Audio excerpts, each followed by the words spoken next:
Hi, good morning, everyone. Thanks so much for joining us for this webinar. It looks like we still have a few folks trickling in, so hang tight for just another minute and we'll go ahead and get started.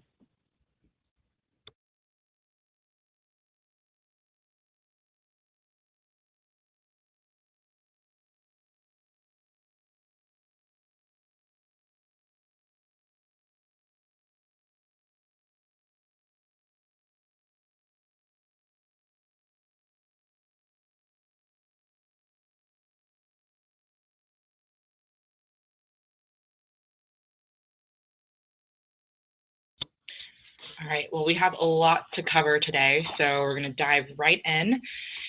Good morning and welcome to today's webinar on clean transportation vehicle technologies. This webinar is organized by the Statewide Energy Efficiency Collaborative. And my name is Julia Kim. I'm a Senior Project Manager at the Local Government Commission, one of the 3 collaborative NGO partners with the Statewide Energy Efficiency Collaborative, and I will be the moderator for this webinar. A quick overview of today's agenda. I will first provide a brief intro to the Statewide Energy Efficiency Collaborative, or SEEC, for those of you who may not be familiar with the program, and then go over some webinar logistics. Then to our feature presentations, starting with an overview of state clean transportation goals, then transportation electrification and electric vehicle technology, then onto municipal fleet electrification, and finally compressed natural gas vehicle technology. And then we'll wrap up with audience Q&A with the panelists. All right, so what is SEEC? SEEC is an alliance between 3 statewide non-governmental organizations, which include ICLEI, the Institute for Local Government, and the Local Government Commission, as well as California's 4 investor-owned utilities. And together we support local governments in their efforts to reduce greenhouse gas emissions and save energy. And we do this through a number of different resources and services, such as ICLEI's ClearPath tools, ILG's Beacon Recognition Program, LGC's annual SEEC Forum, technical assistance through the Best Practices Coordinator, and a variety of ad hoc workshops, webinars, fact sheets, and templates in response to local government needs. And these resources are all available at no cost to local governments. And to highlight a few new resources, we did recently launch a new learning portal, so we invite you to explore that by registering through the californiaseek.org site. We also recently launched a local government roundtable on climate action planning and implementation. And these roundtable calls are a great opportunity to connect with your local government peers from across the state to discuss both challenges and solutions.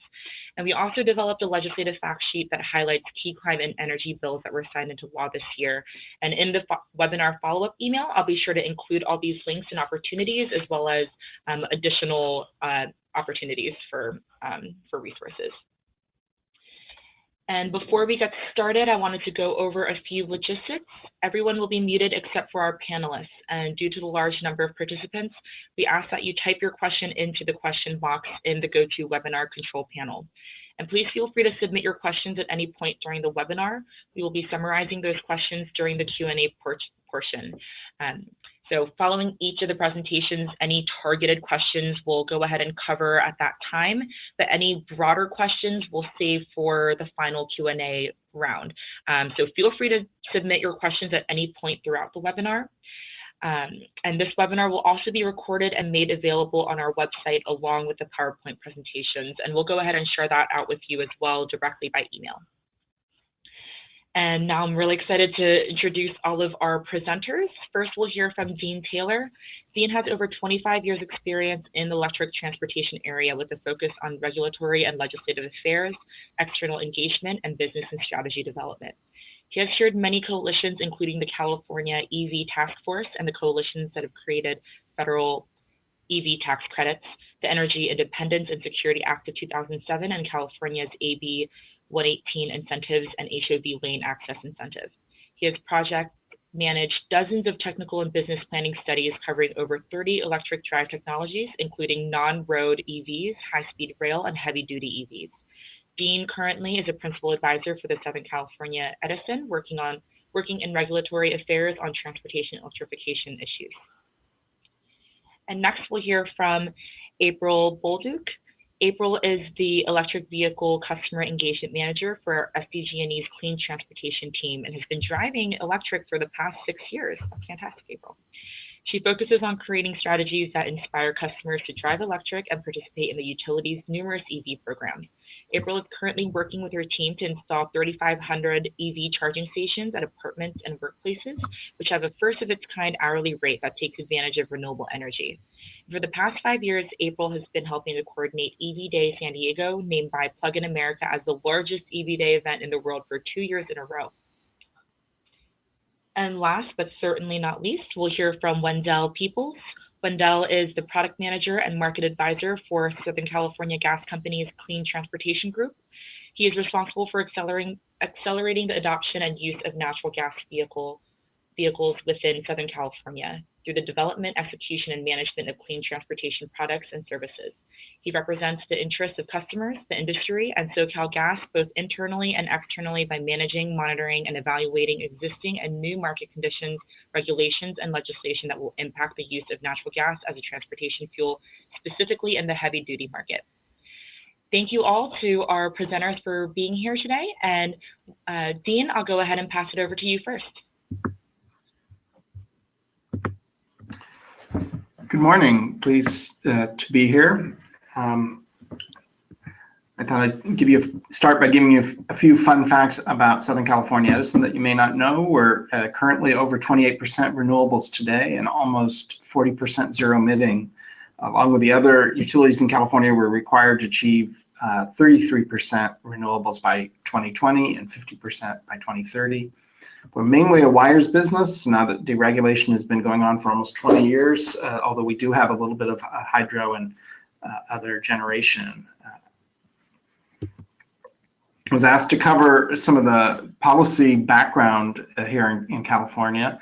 The transportation sector, people really don't realize how huge it is. It causes about 45% of the greenhouse gases when you add in the refineries, as well as over 80% of the smog-forming NOx and 95% of the cancer-causing diesel PM, as well as a lot of other air toxics like 1,3-butadiene and benzene, formaldehyde. It's also very difficult to achieve goals that California has, calling for an economy-wide reduction in greenhouse gases by 40% by 2030. Several sectors have really made almost no progress. The electric sector has made a lot. In addition to the greenhouse gas reduction goals, there's a 70 to 80% reduction in NOx required in the two air basins that are extreme non-attainment, specifically South Coast and San Joaquin, required in only 13 short years. In addition, there's several goals in the California for reduction in non-petroleum fuels.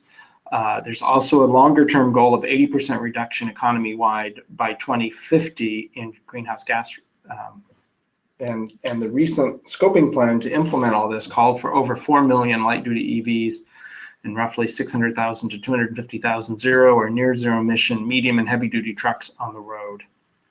And then a lot of people don't realize a couple of years ago, as part of the big bill that increased renewables, SB 350, it also required long-term, large-scale investor-owned utility programs in order to encourage widespread adoption of all types of transportation electrification, until we meet these goals above. You might ask why.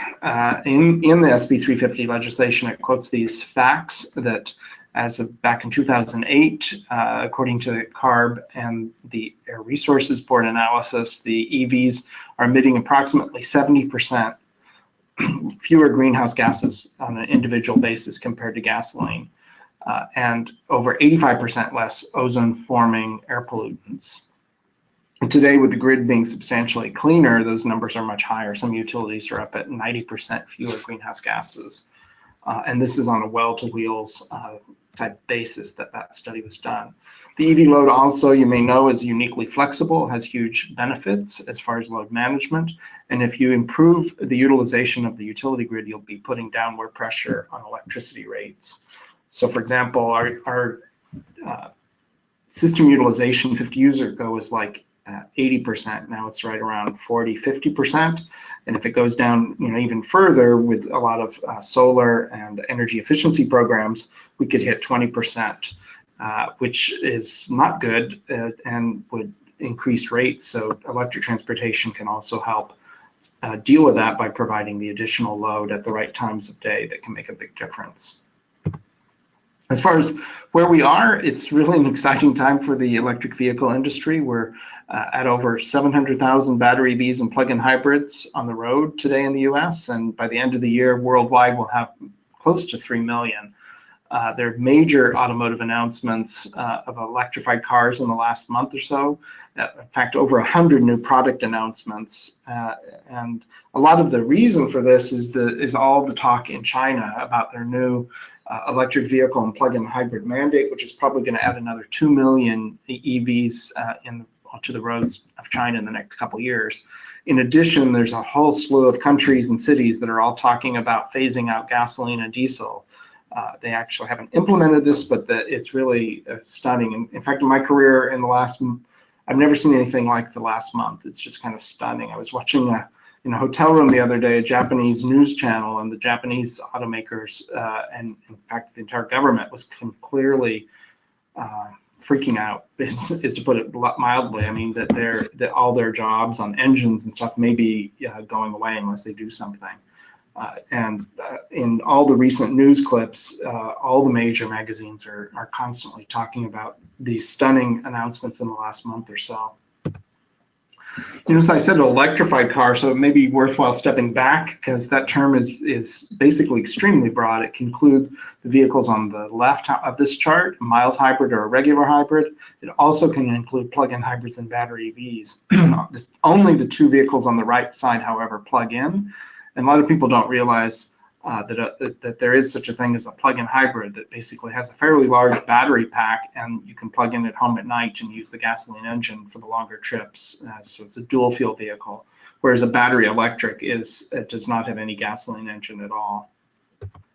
So the plug-in hybrids can go roughly 300 to 500 miles. The total miles electrified depends on how big the battery is, but you typically can get 40 to 90%. And some of the best plug-in hybrids today even have more annual miles electric than some of the short-range battery EVs that are out there. And the trend is in that direction to get stronger and stronger plug-in hybrids that can go further and further. In addition, they really don't have to worry about battery degradation. Another big news you've probably seen in the press, this is from Bloomberg, the battery prices are falling very fast. In fact, this chart is probably out of date. Some experts are saying 200 by 2020. Some people think we're already there, at least by some of the leading manufacturers, and maybe $120 a kilowatt hour by 2030. So we're talking about cost parity here at some point. This chart gets at a more subtle thing. Today, according to Bloomberg, the market potential for just pure battery electrics is somewhere around 30% based on today's battery prices. This chart shows, you know, the price of the vehicle on the left and the market share potential on the right y-axis, and showing that, you know, that potentially battery EVs at these prices can have very high market potentials. Now, whether people actually realize this, I think, will depend a lot on education and outreach, because a lot of the people out there, if you talk to, don't even know what a plug-in hybrid is. So there's certainly a lot of market education still needed. This chart shows where we are in the US at over 700,000 with about 6 automakers dominating. It's about half and half split between battery EVs and plug-in hybrids. And over half of the plug-in hybrids and battery EVs are sold in California, which is kind of amazing. The 6 leading automakers would be Nissan, GM, Toyota, Ford, BMW, and Tesla. This chart shows the global nature of this, how fast Europe and China are going compared to the US. Japan and other countries are even, you know, further behind, but the Chinese market is just huge. I mean, they sell 28 million cars a year compared to 17 million cars here in the US. And their market penetration of EVs is growing extremely fast. This is a very interesting slide from Bloomberg that's just very recently tracking all the announcements. So this is showing in blue all the battery EVs. This is global for all the markets, US, Europe, and China, with predicting over 225 models of both battery electric and plug-in hybrids by 2022. In the US, we're probably going to be going from about roughly 30 models today to about 90 models in 5 years, and almost all of them will be what you might call a strong battery EV with 200 to 300 miles range, or a strong plug-in hybrid. Other trends are that the away-from-home free charging is becoming less common. So what people are doing instead is charging at home, which is about 3 to 4 times less expensive than away-from-home charging. People with these long-range battery EVs and strong plug-in hybrids will become common, and they'll probably rely on inexpensive home charging and fleet charging. It's roughly around $1 to $1.50 a gallon equivalent by charging at home. So it's just, follow the wallet, simple economics. But for people who live in apartments and condos, we're going to have other solutions. We probably don't have time to go into it, but there's at least 5 different competing solutions. I think we should be, creative and explore all of them. Fast charging is also getting even faster. There's, instead of 3 miles per minute, it's going up to as high as 20 miles per minute. By 2020, there's only a couple luxury cars that will be able to do that. So this is a trend that will be happening in the next 5 to 10 years. And fast charging can be used for corridors, meaning going between cities, the urban gas station models, or for fleets.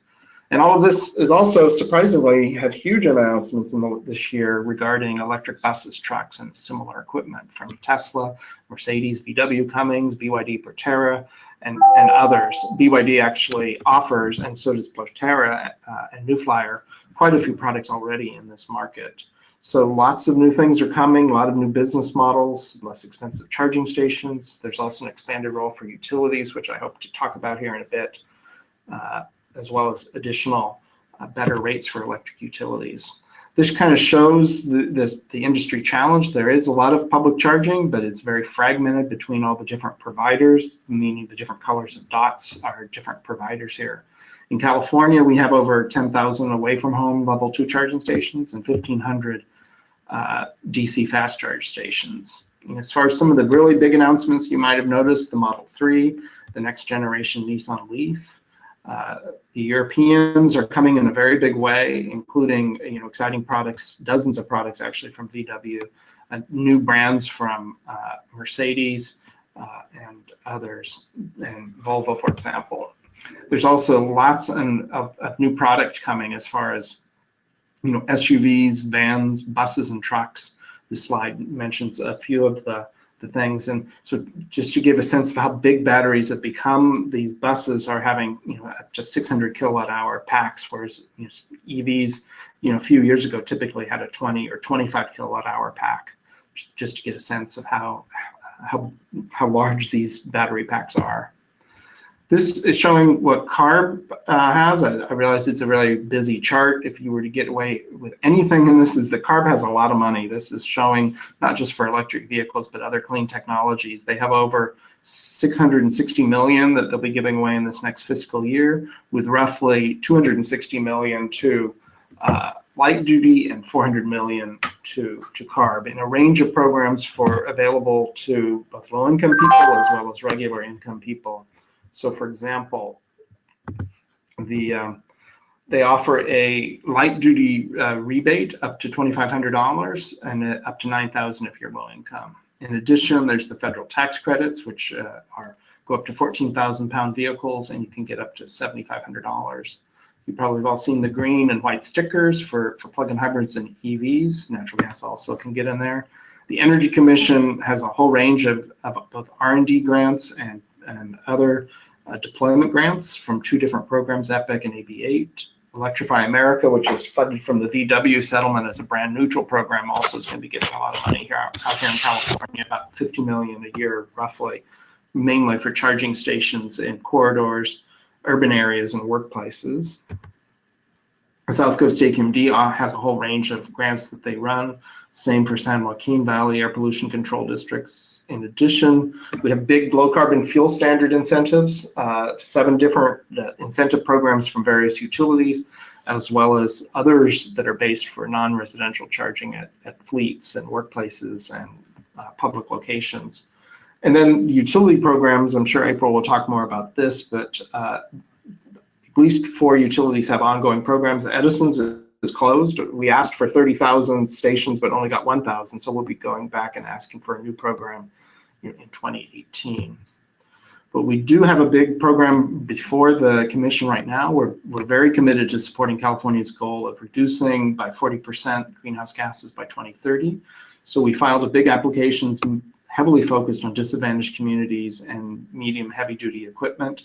It's also very focused on three things: acceptance, availability, and affordability of fueling, in order to target the key barriers. A lot of our thinking was based that we're mainly serve the two large extreme non-attainment areas. Also, we agree with the analysis done by the agencies that it's actually much more difficult to meet California's air pollution goals in 2032 than it is to meet the long-term 2050 GHG goal. And what people often don't realize is how huge EVs can reduce. So heavy-duty EVs can reduce 60 times more NOx per kilowatt hour than getting the same NOx reductions from solar energy or wind or energy efficiency programs. And light-duty EVs also have huge NOx reductions as well. This chart, just in pink, shows all the disadvantaged communities in the Southern California area. Our service territory of Edison has 45% of the state's disadvantaged communities, and as you see, they're mainly on freight, major freight corridors going from the ports out to the Inland Empire. This, I'm not going to cover all of this.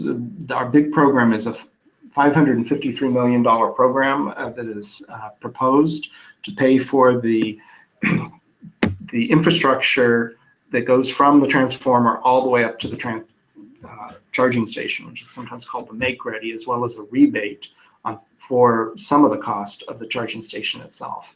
And so it's basically, if the people come with the vehicle, this program would pay for most of the infrastructure cost. In addition, we have a bunch of innovative programs trying to target the people who live in multi-unit dwellings with some innovative ideas, and those are smaller $4 million programs that will only last about 1 year. We also have 8 rates right now for EVs, and we have some more that are proposed, including a very innovative proposal for commercial rates that would have no demand charges for 5 years, and then a phase-in period where they would be coming in. In addition, we have a new proposed residential rate that a lot of people don't realize. In a few years, all residential customers in California are going to be shifted to time of use rates. And that default rate is not nearly as attractive as this new optional rate that we're proposing for residences. In addition, we're really proud of our low carbon fuel standard program. We give $450 to EV owners, and we give them 3 times per unique vehicle identification number. So in other words, we give it to second and third owners of a car, which we think is particularly important. We have a whole range of efforts on market education and outreach. We're excited. We're going to be doing a dealer program, and I'm sure you'll hear from April regarding San Diego's exciting dealer program. And we have a whole bunch of pilots on vehicle to grid, sub-metering, and a bunch of other things. Finally, we post, and so do the other major utilities, all of our distribution circuits as far as their capacity are posted online, which help project developers.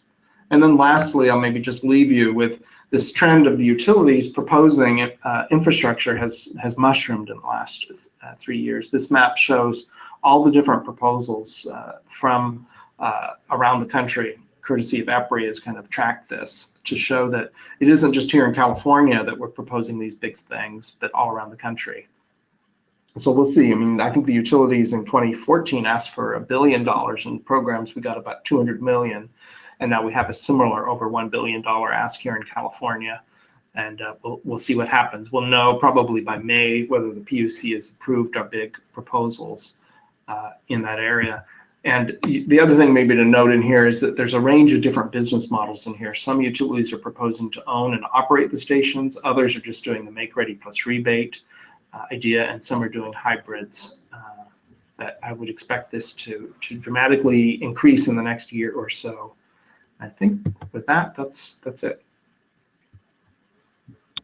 Great, thank you so much, Dean. That was incredibly informative. We do have a couple questions coming in. Some of them I think we can save to the end. And I do want to invite all of our participants to please keep your questions coming. But one question for you, Dean, is that General Motors recently announced that they're moving towards an all-electric future. Do you think this is something that we'll continue to see and start to see across the board? Yes, and so a lot of times they use the word electrified. So you saw it in that earlier slide that electrified also could mean hybrids. I generally think that all the automakers are headed in that direction. The CO2 requirements in countries around the world are so strict that they pretty much have to go to extremely low CO2 vehicles, and there aren't that many options, for them to do that. In addition, the startups such as Tesla and some of the others are definitely having a big impact. And it isn't just GM that are making those kind of announcements, but you're seeing similar things from Ford and VW Group and several others. Great, thank you so much, Dean. And April, I will go ahead and pass it over to you to present about municipal fleet conversion. Okay, great. And am I up on the screen now? Yes, I can see your presentation. Perfect. All right. Well, thank you so much. Dean, that was awesome. I totally geek out over all of these details because, as was said earlier, I've been driving all electric for 6 years. So, and I live in a multifamily. I live in an apartment community. So I don't have charging because my landlord has not installed charging. So I'm very familiar with some of the, intricacies of charging your car while not having a charging station at home and how that impacts drivers. And as Dean mentioned before, there is about 40% of the greenhouse gas emissions that come from transportation in the state. But interestingly enough, in San Diego, it's 55%. And Governor Brown is calling for the 1.5 million zero-emission vehicles on state roads by 2025. And for San Diego Gas and Electric's territory, we tend to be about 10%. So if we see 150,000 cars coming to our territory and plugging in, one of the things that we're focused on is how do we charge those cars and how do we keep up with that demand with our electric grid. And so we're currently at 26,000. So you can see that we have a long way to go. And, with the data that Dean's talking about, with all the announcements that car makers are really responding to where their bread and butter is, which is going to be, making those cars for China. And so we think that with about the 30 different models that are available now, and Dean said there's going to be about 90 coming on here in the future, we think that we're going to, work definitely hard to try and meet those goals of the 1.5 million for the state. But one of the interesting things that I've been seeing, and I personally work with all of the 29 local cities here in the SDG&E region, and quite a few of them are implementing their climate action plans. Some have already announced them and are currently working on them, but some are in the very early draft stages. And what I'm seeing as I'm talking with each of them is that electric vehicle adoption is one way that they're using as a key performance indicator that they're going to be able to reach those greenhouse gas emissions.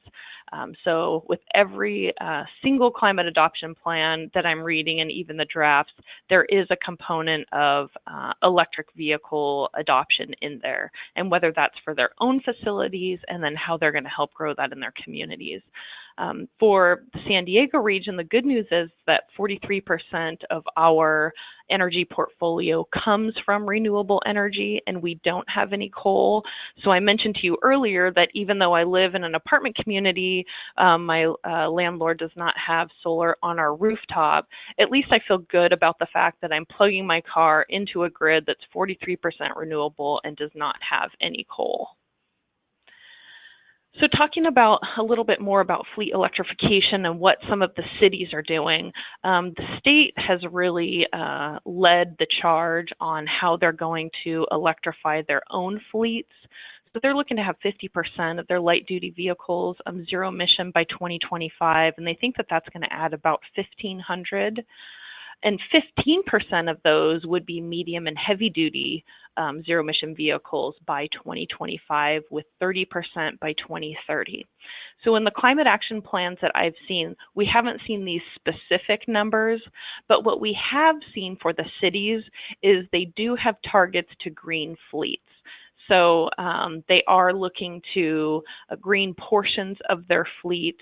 They haven't leapt to the 50%, of course, that the state has gone to, and that's for obvious reasons. You have cities with hundreds and hundreds of fleet vehicles, and then I've also worked with cities where you have one or two. So the ones with hundreds and hundreds, they're very realistic about the fact that they're not just going to be buying electric cars just to buy them. They're making very prudent decisions about how they make these transitions. A lot of the cities are leveraging programs in our region. So to give you a good example, for SDG&E, we have a charging station program right now called Power Your Drive, where we're going to install charging at workplaces and also for employees. And so the cities that we've been working at are looking to install charging not only for their fleets, but also for their employees. And then the employees can actually pay for the electricity that they use directly on their SDG&E bill. And one of the key things about this program is that it takes advantage of renewable energy because we incentivize these employees and even the fleets that are charging to charge during the cheapest times of day. And a lot of times that's when there's a lot of renewable energy on the grid. Also, when I'm working with the municipalities in our region, they're looking at their current fleets and doing an analysis. And I mentioned leveraging those programs. So for example, there is, and many of you are in regions where there are clean cities programs, and the Clean Cities is able to help them with this technical data and provide these analyses to them because it's a partnership with the Department of Energy. So that's one resource that I'm seeing leveraged here in our region. And a lot of times what the cities are doing is they're right sizing the vehicles. So for example, there's at least 3 cities I know of that have quite a few pickup trucks. And when they've analyzed the usage of the pickup trucks and specifically the beds of the pickup trucks and what the trucks are being used for, they've all found that actually a small all-electric plug-in car would do just as good for these uses as a pickup truck. And what they're finding too is that a lot of times employees will say that they need a truck, but necessarily when it comes down to it and they actually get in there and find out what they're using the cars for, they realize that a truck is actually not what they need. So we're starting to see in these plans hundreds of pickup trucks being switched out to a sedan. So whether that's a plug-in hybrid that, as Dean said, would go the 300 plus miles, or battery electric that's just going to be going around town. Charging installations, I'm seeing quite a lot of cities install charging installations. And so there's a couple options there for you to install public charging, for example, at your city hall, depending if you want to have folks attend and visit and be able to charge their cars. But then there's also private charging stations that are dedicated to fleets and then dedicated to employees. Some of the cities, what they're including in their climate action plan is preferred parking at locations. So some are going as far as preferred parking for charging, but then if they're not able to do that just yet, preferred parking as in, green spaces on the ground, these are where plug-in hybrid cars can park, and it's closer to the city's amenities. They're also streamlining permitting. So, for example, offering to residents to streamline their permitting for charging installations, and then in some cases, reducing those costs. And then I have a cover of the City of San Diego's Climate Action Report here from 2016, and also in there they said that they're going to be at 50% zero-emission vehicles by 2020, so which is exciting. So now shifting a little bit from fleet conversion and transition to electric to now workplace charging. So of course the two go hand in hand, and when we think about workplace charging, here are just some key best practices that we focus on here. So is it for fleet is it going to be used for employees, or is it going to be used for both? And I mentioned earlier that we have that third case of maybe you have a city facility where they're coming in and need to use public charging. So that's another consideration. And what we always do before we install charging, and this is especially true for our Power Your Drive program where we're installing the 3,500 chargers at apartments, condos, and workplaces, is we always do a survey. And the survey is for employees, and it asks 2 questions. Do you currently drive an electric car? And would you consider driving electric in the next 1 to 3 years? And what I think has been fascinating over the past year as I've been working with organizations just to install charging, what's been fascinating is it's always that number that comes in on would you consider driving electric in the next 1 to 3 years that's much higher than you would think.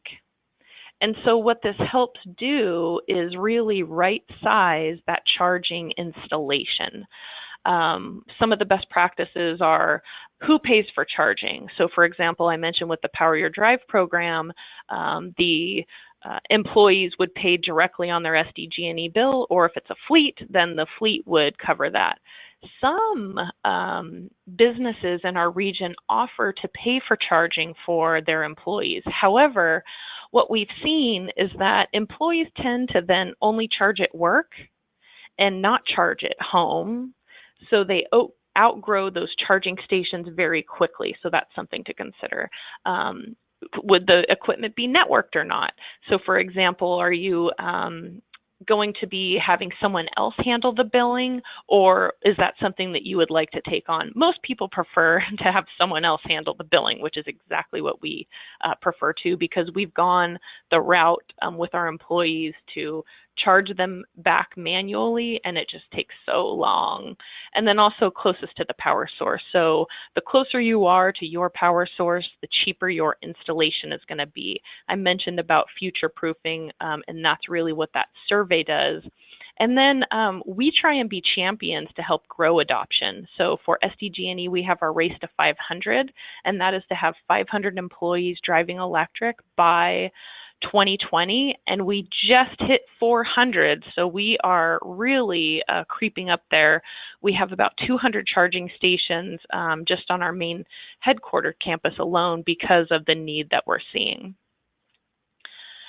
And this is almost my last slide here. The one thing that I can't stress enough is to leverage partners and programs. So I mentioned for SDG&E that our utility programs, we offer Power Your Drive, but as Dean mentioned, there's so many utilities offering these programs. And we also have our SB 350 programs where we're going to be installing and hoping to, if we get approved, hoping to install charging for fleets down at our ports, for airport equipment, for rideshare. So as you can see, the industry is really growing. I mentioned the Clean Cities coalitions, and I hope that you would reach out to them because they do offer fleet assessments, technical assessments, grant assistance, training. And then this is really interesting. So the Local Government Commission, one of the things that I've found is fascinating in talking with the cities is that they're all working towards the same goal, and they're all doing the same things, at least like specific handfuls of them, like installing charging. But then we had an event where we invited them all together, and a lot of them had never met. And so they're all working on the same goals and doing the same things, but they're not necessarily, talking with each other on how they're growing their transportation electrification. So once they did have that conversation done, they all came back to me and said, we need to install more chargers. So that just goes to show you how that collaboration fits. And then the Energy Commission and the Air Resources Board grants, as well as many other Air Resources Board organizations that Dean mentioned, they're all offering grants. And then I would also recommend just staying informed on all the fuels. So not just transportation electrification, but natural gas and fuel cell, and make sure that you at least have a really broad sense of what the entire market is doing. And then another one that we lean on is CalStort for fleets and government, and they help develop transportation electrification programs. So that's it for me. And this just shows on EV Day that was mentioned earlier, we had about 1,800 attendees and 1,400 took test drives.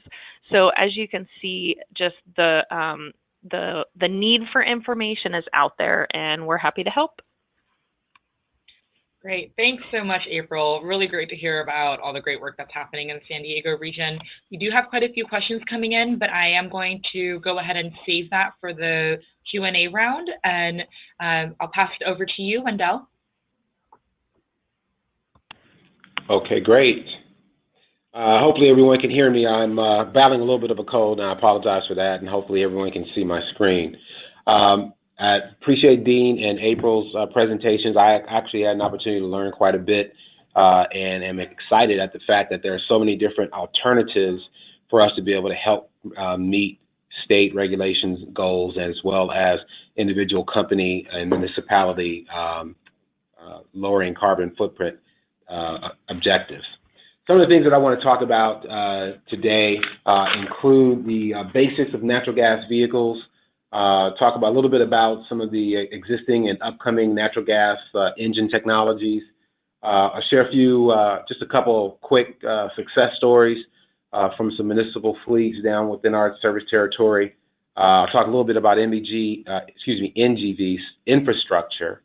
I think there's some myths out there, some disbeliefs out there with regards to what's available and that. So I think that'll be a little bit surprising for some. And then I'll finish with naming off a few incentives for natural gas vehicles. Just to begin with some of the basics, natural gas is about 95% cleaner NOx, especially when you compare it to diesel. There's a 15 to 125% less GHGs, which can help obviously meet not only the greener fleet objectives, but again, the state regulations. The 50 to 125% less greenhouse gas emissions is comparable when using renewable natural gas, and so we'll touch a little bit about that also. It's very affordable. Historically, it's about 30 to 50% cheaper than diesel, as well as not being as volatile as far as price changes and the like over time. Quite a bit of fuel is available for us over 150 years at this point, pretty much domestically sourced, about 93% in all, as well as there are currently right now not only natural gas vehicles that are available, but again, the infrastructure is in place and continuing to grow. So natural gas as a transportation fuel is well positioned for both private enterprises as well as for municipal fleets. And speaking of municipal fleets, I'll give a quick just success story on one here. City of Riverside has quite a few green initiatives, and CNG plays a very large part into what they're focused on. They use NGV vehicles with regards to some of their refuse and transit buses and other city vehicles as well. And the city actually installed a high volume public access CNG fueling station. And although they use different types of fuels, the CNG is the only fuel that is available from City of Riverside actually to the public. They don't do that for gasoline or for diesel. But the really good point in that is that the city is actually selling compressed natural gas at $1.78 currently per DGE, or diesel gallon equivalent. And they're not losing any money. It's remaining profitable at that price point. So even in today's market versus the gasoline prices and diesel prices that are out there, there's quite a bit of savings that can be made. The next thing I want to touch on is some of the technologies that are out there currently, as well as something that is upcoming. The near zero natural gas engine is available now in two different sizes, the 6.7 liter engine as well as the 9 liter engine. And they've been certified by CARB at 0.02 brake horsepower grams, which is extremely low. quite a bit, and I'll talk about that in the next slide. But some of the ideal applications that we have for the 6.7 are school buses, shuttles, medium-duty trucks of that nature. The 9-liter is great for transit, as well as refuse, short-haul, and vocational trucks. And then the exciting news is that right now the target is in Q1 of 2018, the 12-liter engine will be available, and that will definitely suffice for the heavy-duty regional haul truck, tractor-trailer market, as well as additional refuse. Some of the near-zero emissions that I did want to talk about it when I mentioned about this technology and the comparables of what it's done. Currently, there's the 0.2 engine NOx is currently available, but again, that 0.02 for that 12-liter engine will represent a 90% reduction versus comparing engine certifications from the cleanest diesel down to that 0.02 engine. So that's something that's extremely exciting. I'm going to go ahead and date myself a little bit here. I can remember growing up in Southern California in the 1980s, we had these things called smog alert days, where you couldn't even go out for PE and the like because the smog was so bad. Now I just want to give a little bit of an illustration with regards to how the technology has grown throughout the time frame. One bus back from the 1980s would actually give you the equivalent of about over 500 of the low NOx CNG engines that's coming out, the 0.02 specifically for the heavy-duty market. So as you can see, we've made some drastic changes with regards to cleaning up the air. I haven't heard of any smog alert days in Southern California in quite some time. So we actually have done quite a bit. We got a long way to go, and we're still making strides to get there. But the good thing is that we are making strides, and that's an exciting thing for all of us. I want to talk a little bit about the CNG fueling infrastructure, and I mentioned this before. There's currently over 400 stations in California, and of those 400 stations, 165 of those stations are actually open to the public. And to give like what the footprint actually looks like just around in Southern California, when we start to drop pins on a map and seeing where those stations are, you can see that they cover quite a bit of the major corridors, specifically those that even Dean spoke to earlier with regards that are coming from the ports going out toward the Inland Empire, and even up the 5 corridor as well, going up toward the Central Valley and the San Joaquin area. A couple of pictures of some examples of some of the fast fill stations that are out there now.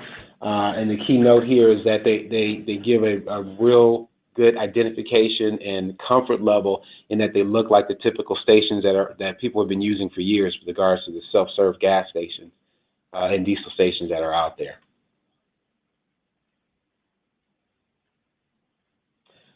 There are other types of stations also. There's a private fueling infrastructure, and these are typically for entities that have vehicles that return to base. They typically takes about 4 to 8 hours to fuel those, but again, with a target of about $1.85 per gallon, and there's almost no cost for labor time with regards to filling this. It can bring about quite a bit of economic savings as well. So private fueling infrastructure is a good way to go for applications that do come back to base and are parked overnight. Some of the available vehicles that are out there right now with regards to municipality applications, again, we talked about transit buses, refuse buses, school buses, pickups and vans and things like that. These are where you're starting to see a lot more of this. And the exciting thing is when we get this, the 12-liter that's come out in Q1 of 2018, we'll add to that the big tractor trailers and the big vocational trucks. I'm going to continue to move forward here and talk a little bit about some of the incentives that are currently available. Anything right now from $25,000 up to $100,000 per vehicle, whether it be for Prop 1B, the goods movement, and again, the goods is for goods sold, the Moyer program, which is has been extremely successful, specifically in the municipality area, and the truck voucher program, as well as the natural gas vehicle program. But I do want to talk a little bit and spend just a couple of more seconds on the Moyer program. Coming in spring of 2018, looking at about $100,000 per truck, and this is again is for that 0.02 ultra low NOx heavy duty engine that's coming out. There's also money available through the Moyer program, again, for not only vehicles, but also for infrastructure, whether they be for private or for public. And so this is some things that are coming down the pipe, in addition to some of the things that are available now. And a lot of these grants and incentives are stackable, meaning that you could actually apply for more than one of these and get monies from both to help attain your objective in lowering your carbon footprint.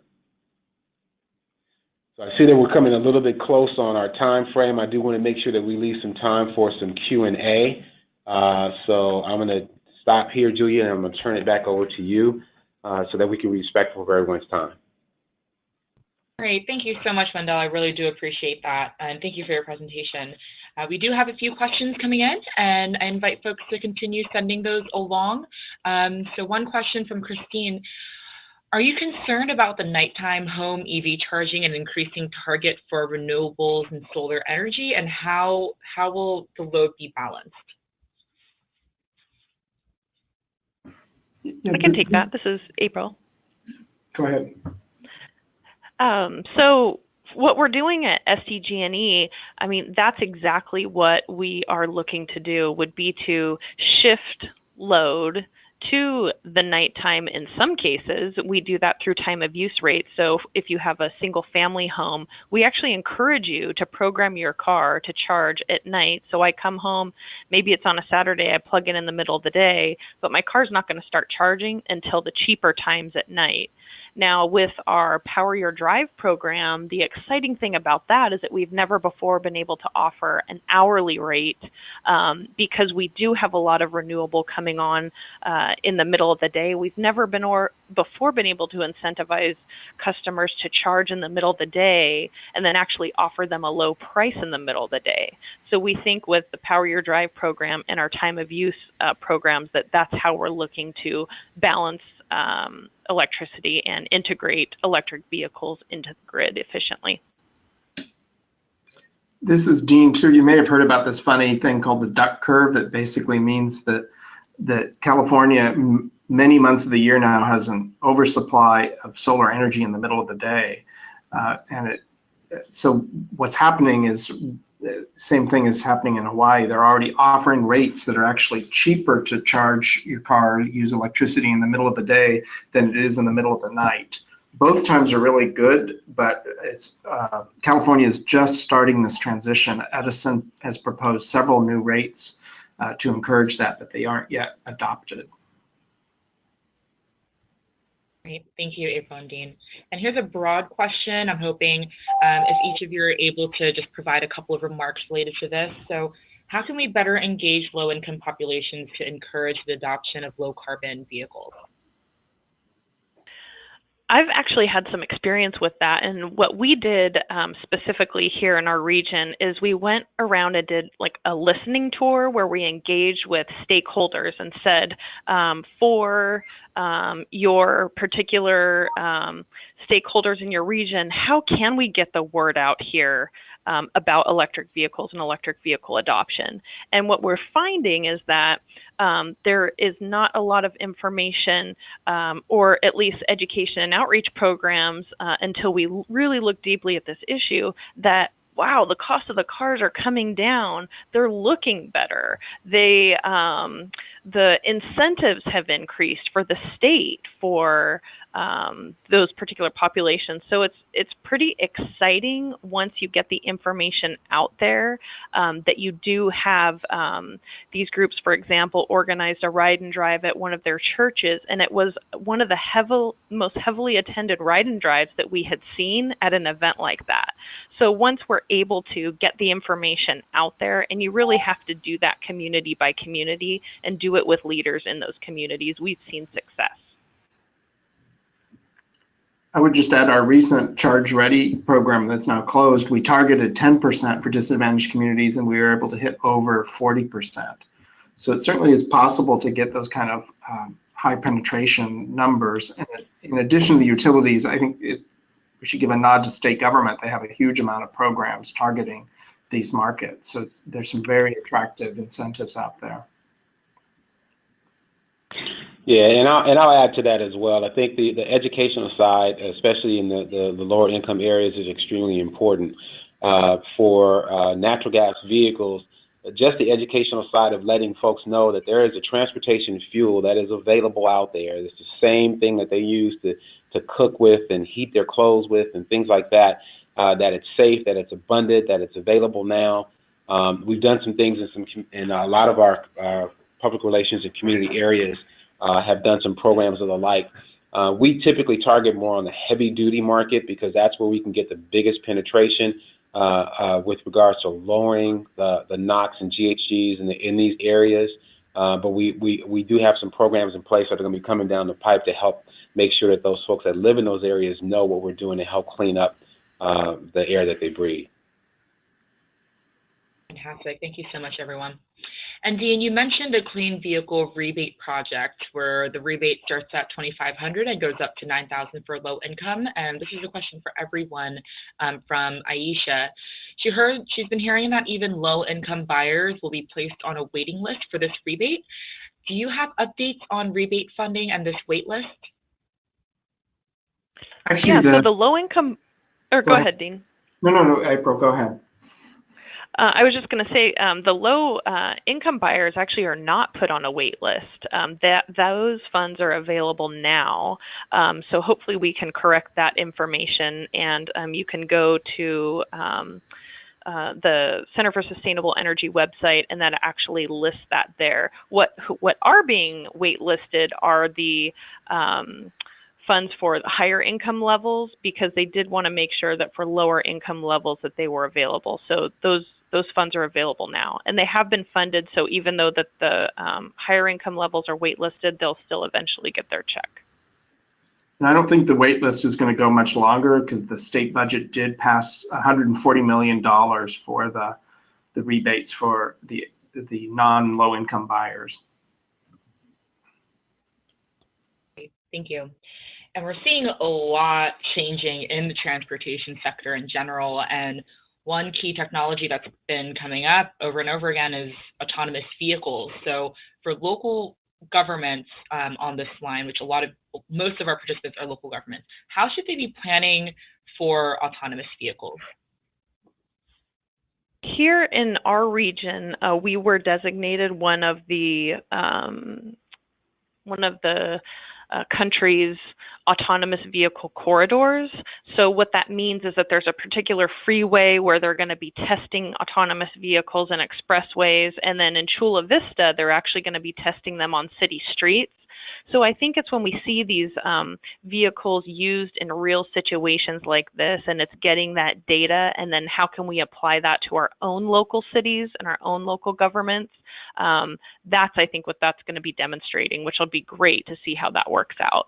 But I think we'll, need to see exactly how to plan for it as these tests are going on across the country.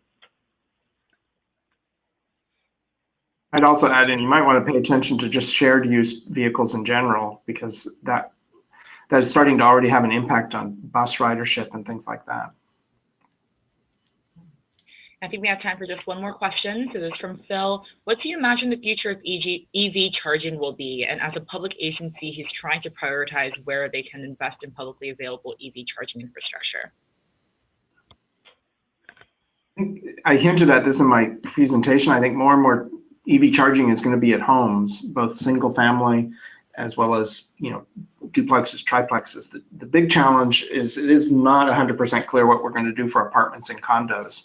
Maybe those people will be primarily charging at work, or maybe it's the urban gas station model for them, or maybe they'll be using shared use or autonomous vehicles instead, which would be charging either in a central location or potentially, again, in people's homes.